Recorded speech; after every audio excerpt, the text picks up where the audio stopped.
Alright troops, Koala here. During the 1970s and early 1980s, the Soviet Union's army centered around 7 core armored vehicles, which made up the primary backbone of their combat forces. These became known as the Soviets' Big Seven, and they also happened to be some of the most common AFVs in the world during this time. The image you're seeing on screen was produced in September 1981 by the US Army's Intelligence and Threat Analysis Center as a training aid for US troops. I thought this was quite interesting as it gives a snapshot into what the US were actually focused on as priority, out of the wide variety of enemy hardware their troops may face.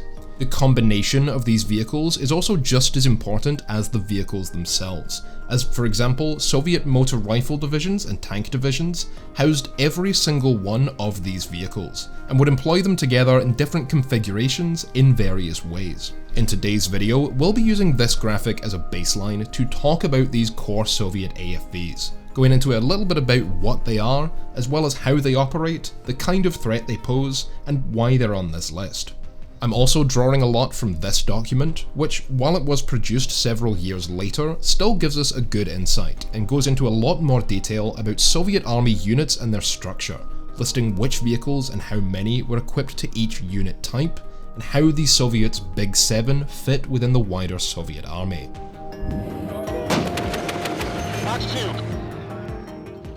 First up on the list is the T-72 main battle tank. Sometimes referred to as the T-72 Ural, this tank was designed to replace older first-generation main battle tanks like the T-62 and T-55, while supplementing the technologically superior T-64. Entering production in 1972 and service with the Soviet Army the following year, the T-72 was simpler yet more reliable than the T-64 as well as the T-80, while also being much cheaper and easier to produce. The T-72 features an auto-loading 125mm smoothbore gun and a 3-man crew. This gun was without a doubt the most powerful tank gun in service in the world at that time, and fired a variety of heat, high explosive, and high velocity APFSDS shells. Early T-72s featured composite armor in the hull only, with high hardness steel making up the turret, and lacked laser rangefinders, electronic fire control systems, or smoke grenades. These issues were rectified on the T-72A, which entered production in 1978 and quickly became the standard version of the tank seen across the Soviet army, as well as the nations of the Warsaw Pact and a number of export customers as the T-72M. The T-72 weighs in at around 41 tons, light for the capabilities it brought to the table, partially attributable to its autoloader significantly reducing the dimensions of the turret. It used a 780 horsepower engine, propelling it up to 60 km per hour, making it highly mobile for its time. Like many Soviet-built tanks, however, the T-72's transmission heavily hinders its reverse speed, which is a measly 4 km per hour. As the T-72 was built for conscript armies, rather than the more elite tank units that would receive the T-64 and later T-80, its carousel autoloader is less complex and slower to load ammunition, at around 6 to 8 rounds per minute. It also lacks any protection for its ammunition, and spare ammo stored throughout the turret is completely unprotected as well, resulting in the famous Russian tank turret toss. One unique doctrinal focus of the Soviet army is that instead of relying on bridge-laying vehicles and engineering teams to get units across river obstacles, armoured vehicles should either be amphibious or, in the case of MBTs, at least have deep water fording capabilities, and the T-72 is no exception, able to ford up to 5 meter deep water using snorkels. This improves operational mobility in riverine terrain, which would in theory allow Soviet tank units to catch enemies off guard, avoiding the vulnerability of standard river crossings via bridges, and reducing logistical burden, allowing for more strategically and operationally mobile battalions. During the mid-1980s, after the timeframe of our Soviet 7 poster, the T-72 would be upgraded again to the T-72B, with new composite armour as well as Contact 1 or Contact 5 explosive reactive armour. The engine, optics, and fire control computers also saw improvements, and it's these that make up the predominant models of the tank still in service today. Export customers took the T-72 in various directions, such as the Polish PT-91 Twardy, Iraqi Lion of Babylon, or the Yugoslav, now Croatian and Serbian M84 and M95 Degman, while the Russian T-90 was based on a heavily modernised T-72B prototype. While often gaining a reputation for being a technological cave dragger, the T-72A was actually a very modern and high quality tank for its time, while being so well armoured that NATO tank crews, operating tanks with 105mm guns, were basically just taught to shoot low until it explodes. That being said, the T-72 struggled as far as the range of its optics, especially at night, where its maximum target range was around 800 meters, well under what NATO tanks were capable of. Including licensed copies, between 25 and 30,000 T-72s have been built, making it the second most widely produced main battle tank after the T-55. As a general rule, T-72s were equipped to motorized rifle regiments as 13 tank companies, with 3 companies forming a battalion, while tank regiments were more likely to receive 3 10-tank companies of T-64s and T-80s. This wasn't always the case, such as in lower readiness divisions in the eastern half of the USSR, where tank regiments were more likely to receive the T-72 due to lower production numbers and readiness of the more complex tanks, while infantry regiments stuck with the older generation T-62s and T-55s. Motorized rifle units were also equipped with our next vehicle, the BMP. Though technically preceded by the West German HS-30 Lang, the BMP-1 was really the first proper infantry fighting vehicle, something that sits between a personnel carrier and a light tank. First entering service in 1966, the BMP-1 equips a low-pressure 73mm smoothbore gun, along with a Malyutka anti-tank guided missile system. The 73mm gun fires HE and heat rounds at ranges up to 700 meters, while the ATGM is used to engage vehicles out to 3 kilometers. One benefit of the type over Western counterparts is that the BMP-1's ATGM is both fired and reloaded from inside the vehicle. The BMP-1 has a crew of 3 while carrying a squad of 8 dismounts, with each vehicle carrying at least one RPG-7 launcher or Strela shoulder-launched surface-to-air missile system for the squad. With a weight of 13 tons and powered by a 300 horsepower engine, the BMP-1 boasts good mobility as well as being amphibious. It does pay for this, however, by being incredibly poorly armoured, highly vulnerable to even heavy machine gun fire. Though technically equipped with an autoloader, the system on the BMP-1 proved so poor and unreliable that it was most often removed, with the vehicle's gunner loading rounds by hand. The 73mm rounds of the BMP-1 are also known to be relatively ineffective, too large to sustain rapid rates of fire, yet too small to house enough explosive to output sufficient damage potential. As the missile system was a manually controlled type, it proved difficult to guide and highly limited in its effective range, and so in 1979, the BMP-1P variant introduced the more advanced Saklos-guided Konkurs missile, operated from a pintle mount atop the turret. However, this did remove the benefit of under-armour firing and reloading, and so relatively few BMP-1s were actually upgraded to this standard. The vehicle also experienced significant reliability issues, particularly in desert conditions, such as in the Soviet-Afghan War, Yom Kippur, or the Iran-Iraq War, where the type was used heavily. Despite this, over 20,000 BMP-1s were built before the BMP-2 entered service in the early 1980s, replacing the 73mm gun with a 30mm autocannon. This in turn would give way to the BMP-3, but in fact all 3 types are still in service with Russia today. They also serve around the world and even saw service in the now NATO countries of Sweden, Finland and Greece. In Soviet service, BMPs served in motor rifle divisions and motor rifle regiments attached to tank divisions. BMPs also frequently acted as both personnel transports and direct fire support platforms, escorting regimental headquarters, signals companies, or air defense batteries, giving those units more firepower and flexibility than if they were left with dedicated APCs, like the BTR or MTLB. If you want more information on the BMP series itself, then check out our dedicated video here or in the video description. Compared to Western infantry fighting vehicles of the 1980s, the BMP-1 is clearly technologically outdated and relatively poor quality, lacking armour protection and crew survivability features standard to NATO vehicles, while also being incapable of providing rapid, hard-hitting suppressive fire or accurate fire at range. However, through the late 60s and 70s, nothing like it existed anywhere else in the world, and its capability to bring fully equipped troops to a fight and support them with explosive fire support and even anti-armor capabilities made it seem a serious threat to the West at that time, even if its actual effectiveness in those roles was low. Its low cost and widespread nature meant that relatively poorly equipped forces, such as insurgency groups, could use it in lieu of tanks, while in larger arms, BMPs can act as the heavy support for light units or the lightweight screening forces and personnel transports for heavier divisions, as well as being modified for a number of support roles such as artillery observation, command and control, or armoured recovery. All in all, a practical, if underwhelming and relatively easily countered vehicle, seen widely throughout Soviet units of all kinds and at all levels.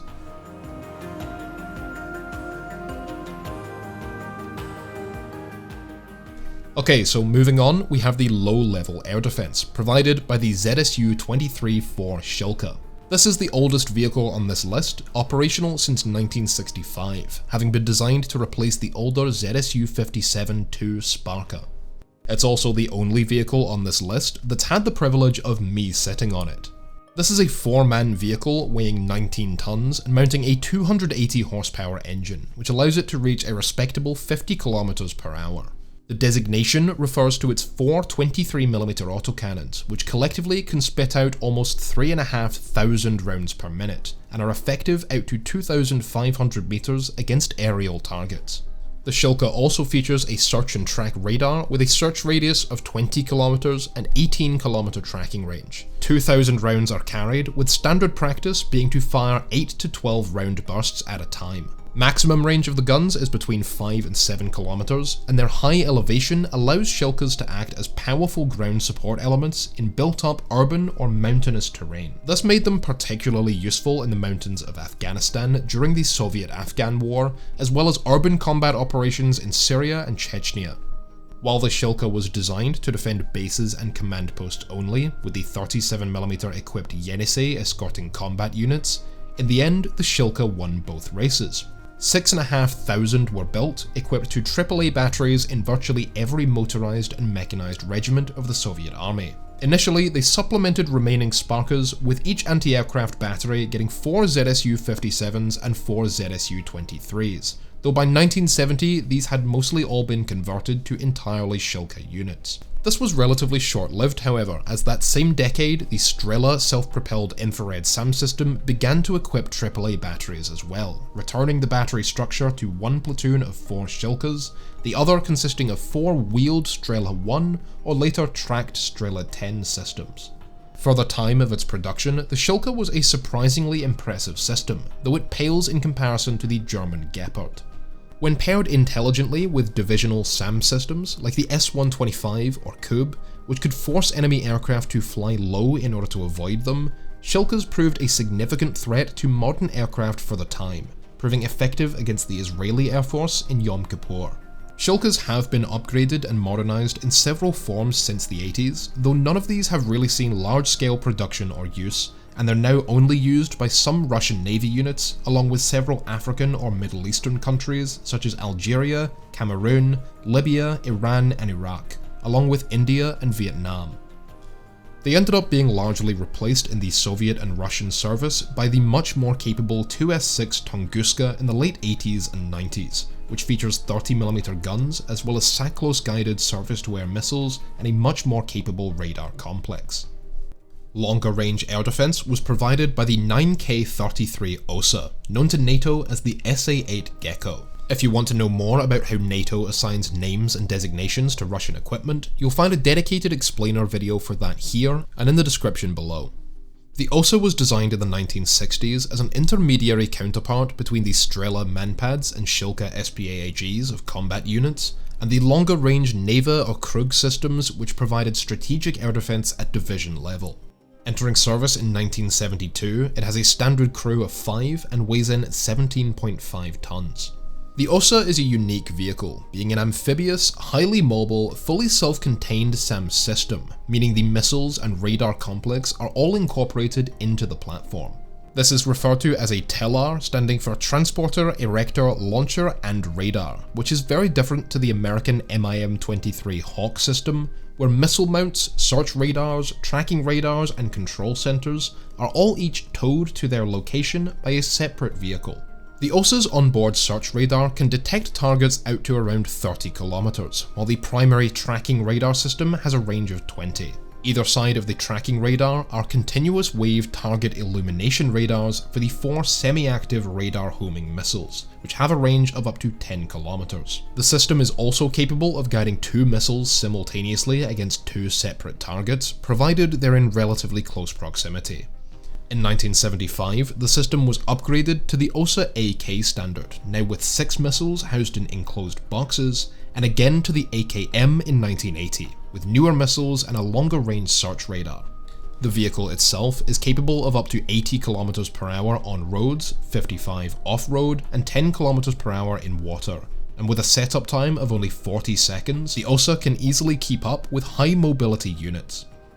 OSA batteries consist of 4 TELARs, along with truck-mounted P-15 or P-19 long-range search radars, and transloading vehicles based on the same 6-wheeled amphibious chassis. An OSA SAM regiment consisted of 5 batteries, totaling 20 systems, and was equipped to some BMP motor rifle divisions, along with Soviet naval infantry divisions. Meanwhile, its heavier counterpart, the 2K-12 Kub or SA-6 Gainful, was more typically equipped to tank divisions where rapid mobility and deployability is less of a concern.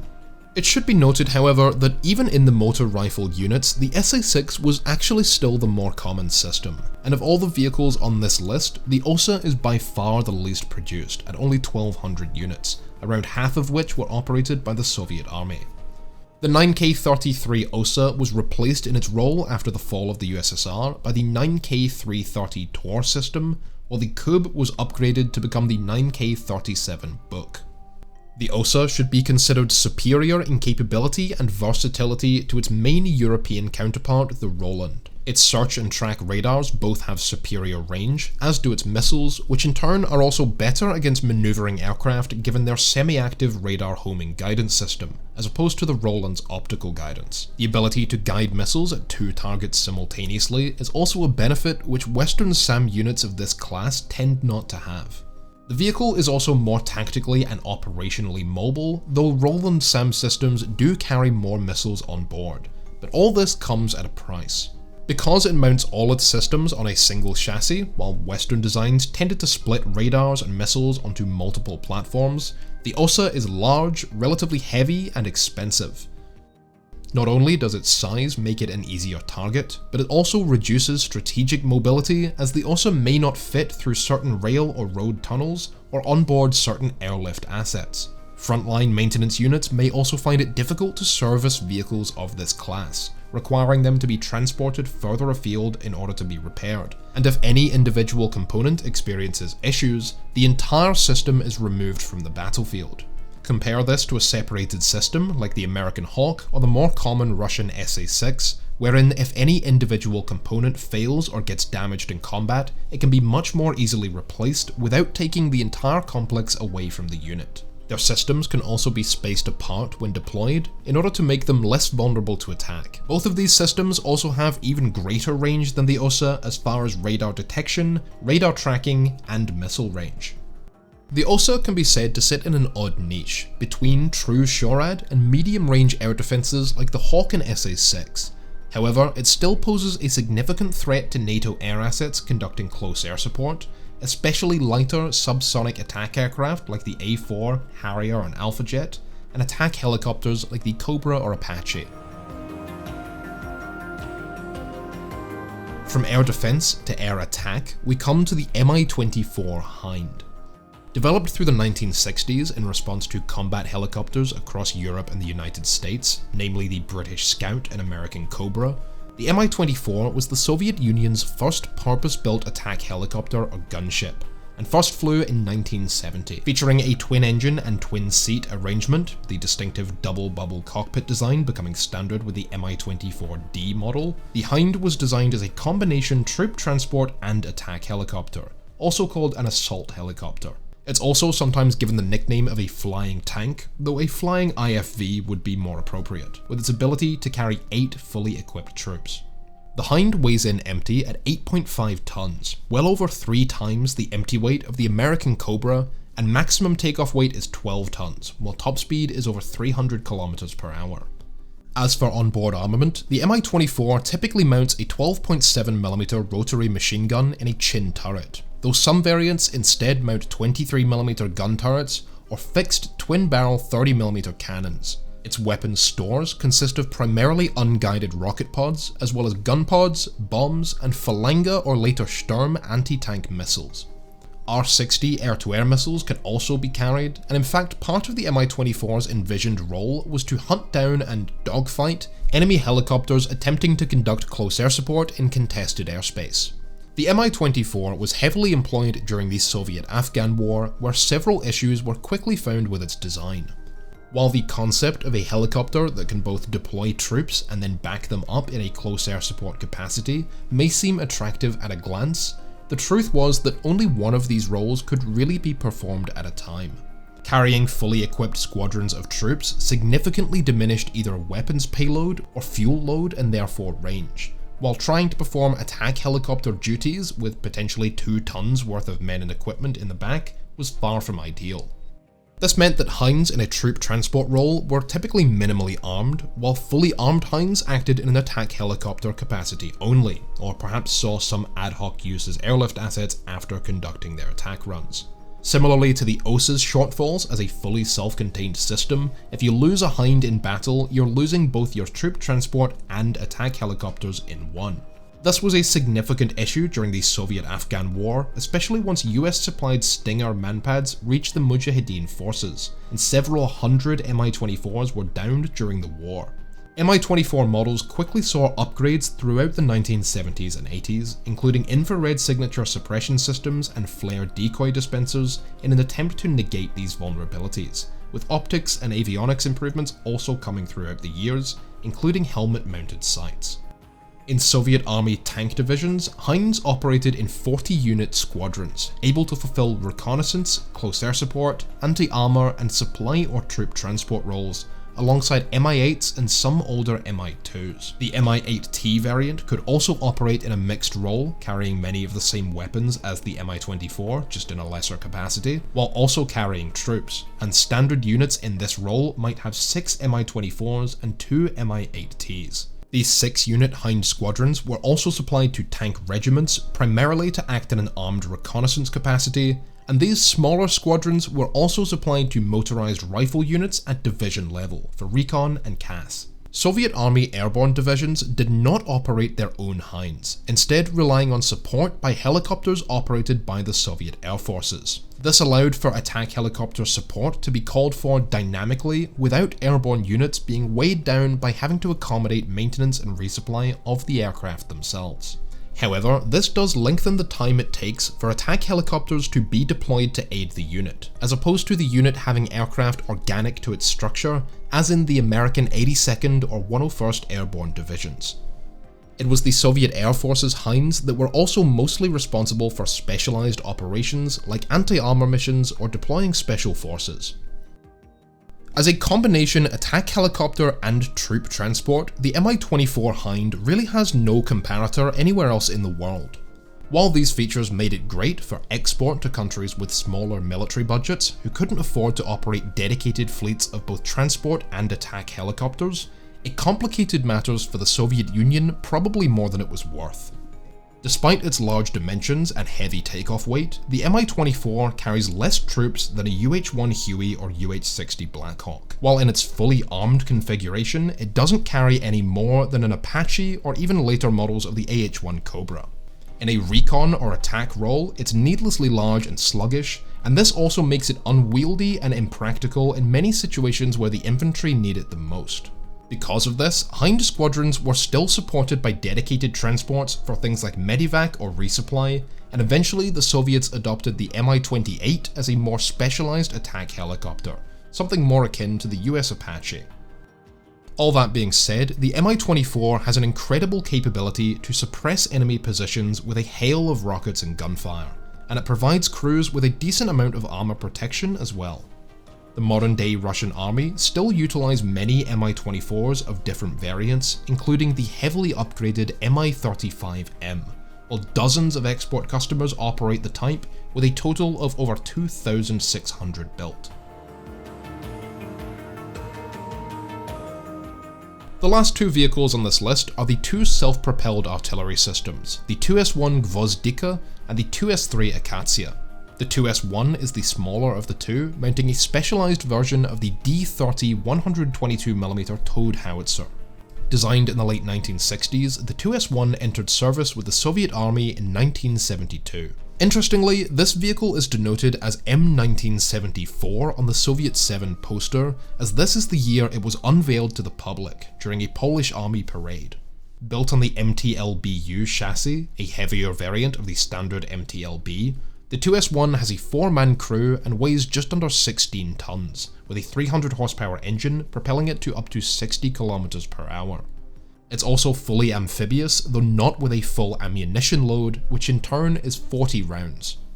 Maximum range of those rounds is 15.2 km, with rocket-assisted rounds bringing that up to just under 22. Maximum rate of fire was around 5 rounds per minute initially, while it could sustain a rate of fire of about 1.5 rounds per minute, which is not exactly competitive with contemporary systems. As well as standard high explosive and rocket-assisted shells, armor-piercing and shaped charge rounds can also be fired. This is due to the Soviet Army's focus on artillery systems having the capacity to be used in a direct fire role if and when necessary, particularly against enemy armor. This is not necessarily something the 2S1 would be good at, as it has relatively thin armor even by self-propelled artillery standards, but the capability does provide additional flexibility for howitzer units, particularly while retreating. It was also used successfully in a direct fire support role in the Soviet-Afghan War, where it would follow assault groups, waiting for enemies to fire before destroying the position. 2S1 served in many conflicts under dozens of operators, and a dizzying 10,000 were built between 1971 and 1991. The Gvozdika sits somewhere in between the 105mm and 155mm howitzers typically used by the US and NATO forces, supplementing towed artillery in smaller units, and its heavier counterpart the Akatsiya in the divisional artillery role. It's most comparable to the Chinese Type 89, which is unsurprising as the Type 89 was designed intentionally to mimic the 2S1, though the Type 89 is a noticeably superior system, with increased range, accuracy, and rate of fire. The British FV-433 Abbott, a 105mm self-propelled howitzer system, is also superior in all these respects, with its only drawback being obviously the decreased explosive weight of its projectiles, and therefore its effect on target. What the 2S1 lacks in firepower, however, it makes up for in mobility, while also being operable by less well-equipped armies and insurgency groups, which may lack larger 152 or 155mm artillery pieces. The issue with these kinds of small self-propelled systems, however, is that while they may bring benefits in tactical mobility over towed howitzers, they lose that in strategic mobility. It's much more complex to transport and operate something like an Abbott or a Gvozdika than it is a towed gun like the L118 or D30, and a jeep or light truck to move it and its crew around. In the Soviet Army, BMP motor rifle regiments, as well as tank regiments, tended to be equipped with a battalion of 2S1 Gvozdikas, consisting of 3 batteries, each with 6 howitzers. This meant that motor rifle divisions typically had 2 battalions of 2S1s for a total of 36, while tank divisions had as many as 4 or 72 2S1s for the division. Soviet naval infantry also operated 2S1s, and while the airborne forces did trial it after cancellation of the lighter 120mm system Fialka, the Gvozdika proved too heavy for the Antonov AN-8 and AN-12 transports, forcing the VDV to continue relying on mostly towed howitzers and mortars, before the Nona S self-propelled mortar entered service in the 1980s. The 2S3 Akatsiya is the 152mm counterpart to the Gvozdika, and was developed at the same time. Entering service in 1971, the Akatsiya shares its chassis with the more advanced 2S5, both in turn based on the Krug air defense system. As with the Gwozdika, the Akatsia's gun is based on an existing towed howitzer, this time the 152mm D20. As the D22 on the Akatsia, it can reach out to ranges of up to 18.5 kilometers with conventional high explosive ammunition, or 24 kilometers with rocket-assisted shells. Fire rate tops out at around 3.5 rounds per minute, but sustained rate of fire is only 1 round per minute. It's also capable of firing high explosive anti-tank or armor-piercing shells for use in direct fire scenarios, illumination and smoke rounds, and even nuclear shells with a yield of 2 kilotons. Initial variants, produced in the early 70s, could carry up to 40 rounds of ammunition, while this was later upgraded to 46 in the 1980s. Around this time, Krasnopol guided projectiles for firing accurately at priority targets, similar to the American Copperhead or Excalibur shells, were also added to its arsenal. The vehicle weighs 28 metric tons and houses a 520 horsepower engine, giving it a top speed of 60 km per hour or 45 in off-road conditions. As with many vehicles on this list, the Akatsia first made a name for itself in the Soviet-Afghan War, while also seeing deployment during internal conflicts in the former territories of the Soviet Union after its collapse, including Georgia, Chechnya, Tajikistan, and Azerbaijan. It was also exported to a number of nations across Africa and the Middle East, with an estimated 4,000 units produced. In the Soviet army, 2S3s were concentrated at the division level. Initially, tank and motor rifle divisions were equipped with a single battalion of 18 Akatsias, split into 3 6-gun batteries, while during the 1980s, Soviet first echelon troops, namely those stationed in East Germany and Poland, were outfitted with an additional battalion each for motor rifle divisions, bringing their total to 36, and 2 additional battalions for tank divisions, making up a regiment of 54 howitzers. These units were also much more likely to be equipped with counter-battery radar and other higher-level artillery support vehicles and integrated networking, making their fires much more accurate at this level than those of its little brother in, say, the motor rifle regiments. The 2S3 is still inferior in this regard, however, to the Western M109, widely used across NATO and many other nations, with time to fire also falling behind the American howitzer. They were more heavily concentrated within the divisions that housed them, while in the US Army, for example, M109s were concentrated in armor divisions, but they still pale in comparison to the much more heavily artillery-focused brigades and divisions of the Russian army today, which all tend to have large numbers of 152mm 2S19s. In combat, many NATO counterparts to the Soviet motor rifle or naval infantry regiments would not be equipped with self-propelled artillery themselves, instead relying on towed 155 or even 105mm howitzers and 120mm mortars, which would give the Soviets advantages that should not be understated in range and target effect.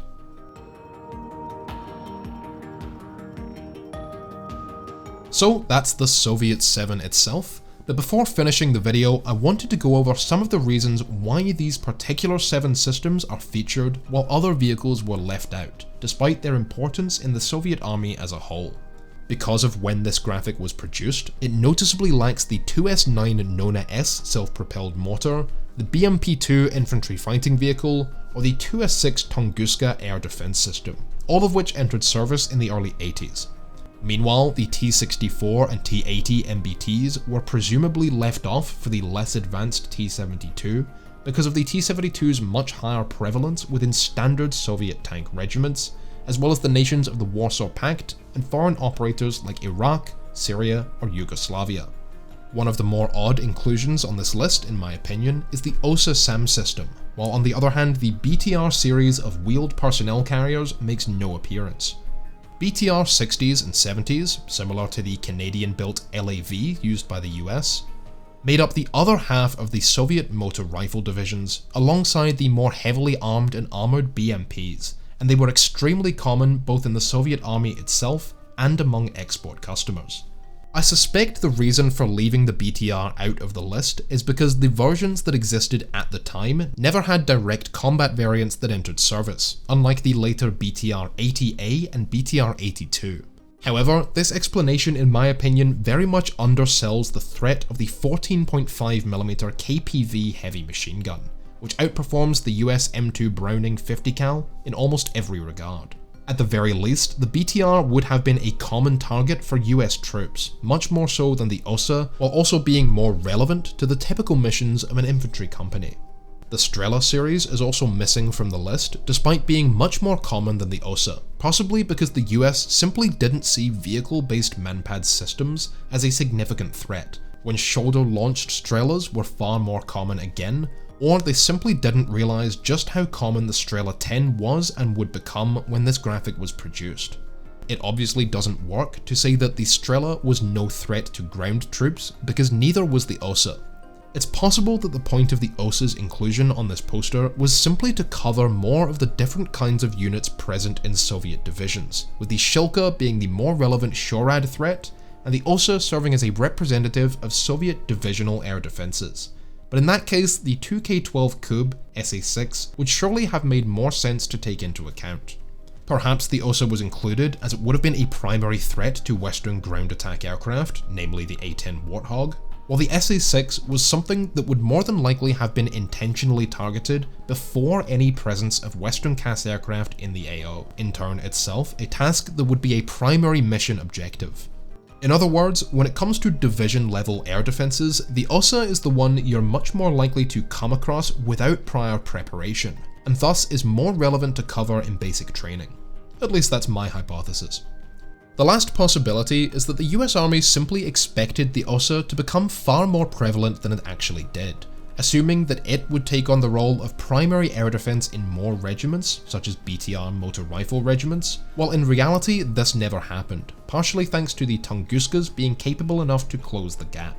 There's also the likes of the BMD, likely skipped as it's effectively just an airdroppable version of the BMP, the PT-76 light tank, and assault guns like the ASU-85, as well as the BRDM-2 scout car, namely its tank destroyer variants equipped with anti-tank missile systems. Although capable in their own right, these were extremely rare even in motorized divisions, to the point where they ceased to be relevant threats in this kind of case. While BRDM-2s themselves were commonplace, they definitely aren't combat vehicles. As far as the tank destroyer variants, they were typically only equipped as 3 batteries of 3 vehicles per division, with the vast majority of anti-tank units in the Soviet army transported by BTR and dismounting to use Malyutka or Metis missiles on tripods, along with RPG-7s or SPG-9s. BRDM-2 tank destroyers were more prevalent in airborne divisions, with 3 batteries of 3 per BMD regiment, but this is still operationally insignificant. You may also notice that there's no rocket artillery, particularly the commonplace BM-21 Grad, possibly because of the Soviet doctrine putting some focus on gun artillery or tube artillery being used in a direct fire role, making standard infantry companies much more likely to actually meet them face to face on the battlefield. After all, you don't really need to identify the exact vehicle if it's just raining rockets on you from 25 miles away. And rocket artillery are generally enough of a major and obvious target that it's less of an issue if the threat can't be specifically identified. In other words, if a grunt on the ground reports that they're being hit by rocket artillery without specific details as to what rocket artillery that is, it doesn't really affect the response if it's a Grad, Uragan, BM-24, etc. The response from higher up is going to be pretty much the same, and it's the kind of threat they probably know is in the area already.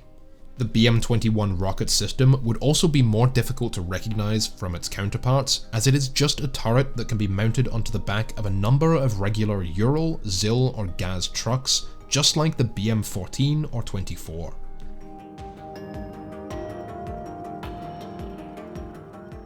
With all this in mind, what might a Soviet 7 look like another decade on, around 1990?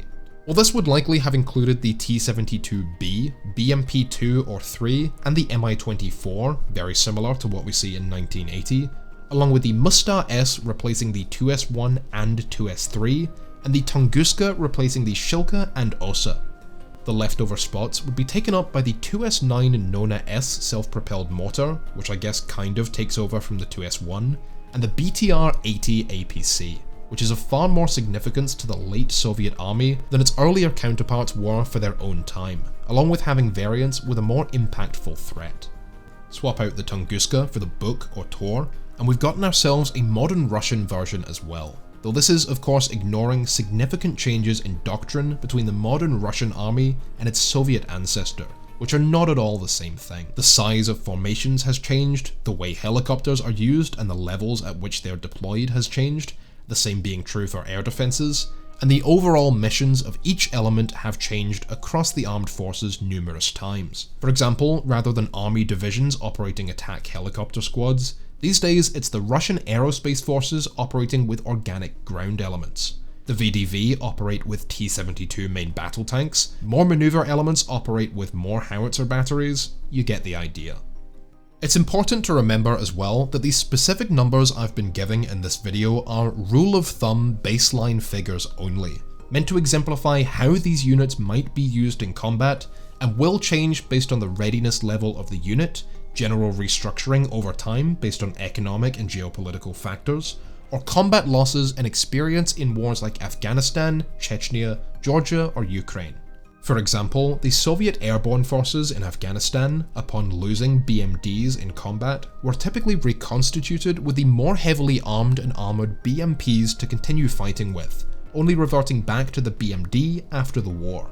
The Russian army today is also almost never deployed in these baseline configurations, with different battalions or companies taken out of one formation and placed into another to form ad hoc units such as the Reinforced Battalion or Battalion Tactical Group for flexibility. It's also important to keep in mind that while I've been focusing specifically on how the Soviet army deployed these vehicles, the Soviet 7 poster is also meant as a primer for other nations' armed forces as well, specifically those that the US and NATO troops would be likely to face in combat, such as East Germany, Yugoslavia, or Iraq. And these operators are going to have vastly different organizations and mission sets for different configurations of some or all of these vehicles. Anyway, that's all for today's video. Thank you all for watching. I really hope you've enjoyed, and that if you did or you learned something, please do just consider leaving a like on this video and a comment down below. It really does help us out. Subscribe and browse the channel if you're interested. Consider supporting us on Patreon if you like what we do here. Have a good one, stay safe, and I'll catch you on the battlefield. Thank you to all our supporters on Patreon for making this video possible, with a special thanks to Mo, Ian Anderson, Universi, Dean Winger, Sukoshi Tiger, Captain Fubar, Dragon of the West, Dagger68, Loud and Donny, Warsuit Gaming, and 7th Osprey. If you like this video, I hope you subscribe and check out our other content, and if you really like what we do here, then consider supporting the channel on Patreon. And thanks for watching. This was effectively a completely new type of artillery compared to what had been seen previously, and its design was revolutionary. While the gun didn't necessarily outrange earlier artillery of the same caliber, like the M44 or the towed M1, it was more accurate, and the fully traversing turret allowed the vehicle to quickly respond to threats coming from multiple directions in defense of fire bases.